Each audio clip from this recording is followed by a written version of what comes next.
साथियों, हमारी सरकार किसानों के कल्याण के लिए, खासकर छोटे किसानों के कल्याण के लिए देश के कृषि जगत के हित में, देश के हित में, गांव गरीब के उज्जवल भविष्य के लिए पूरी सत्यनिष्ठा से, किसानों के प्रति पूर्ण समर्पण भाव से, नेक नियत से ये कानून लेकर आई थी। लेकिन इतनी पवित्र बात, पूर्ण रूप से शुद्ध किसानों के हित की बात, हम अपने प्रयासों के बावजूद कुछ किसानों को समझा नहीं पाए।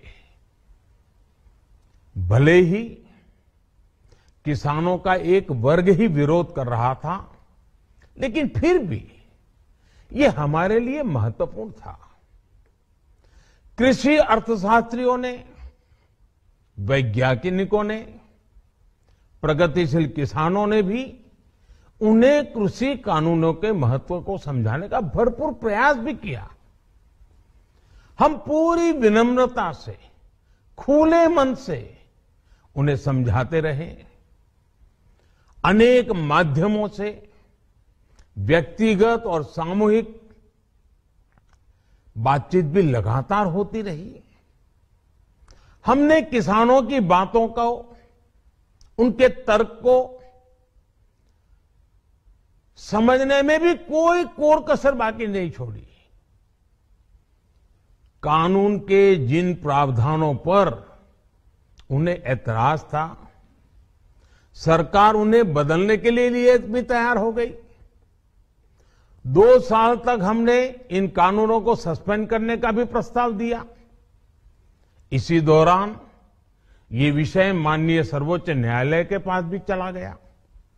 ये सारी बातें देश के सामने है, इसलिए मैं इनके अधिक विस्तार में नहीं जाऊंगा।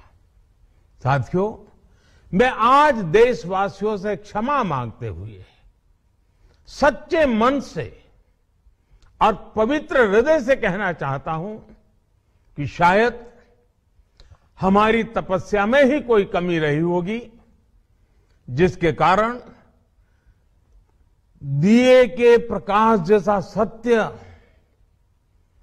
कुछ किसान भाइयों को हम समझा नहीं पाए। आज गुरु नानक देव जी का पवित्र प्रकाश पर्व है। ये समय किसी को भी दोष देने का नहीं है।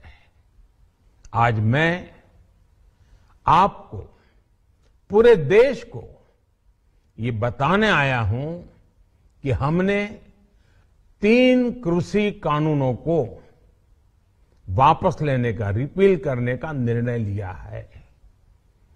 इस महीने के अंत में शुरू होने जा रहे संसद सत्र में, इसी महीने में, हम 3 कृषि कानूनों को रिपील करने की संवैधानिक प्रक्रिया को पूरा कर देंगे।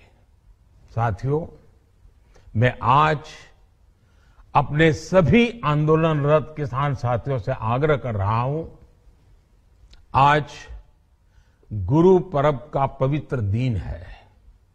अब आप अपने अपने घर लौटे, अपने खेत में लौटे, अपने परिवार के बीच लौटे।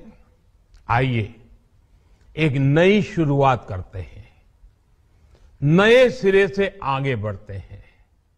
साथियों, आज ही सरकार ने कृषि क्षेत्र से जुड़ा एक और अहम फैसला लिया है। Subscribe us and press the bell icon for more interesting updates.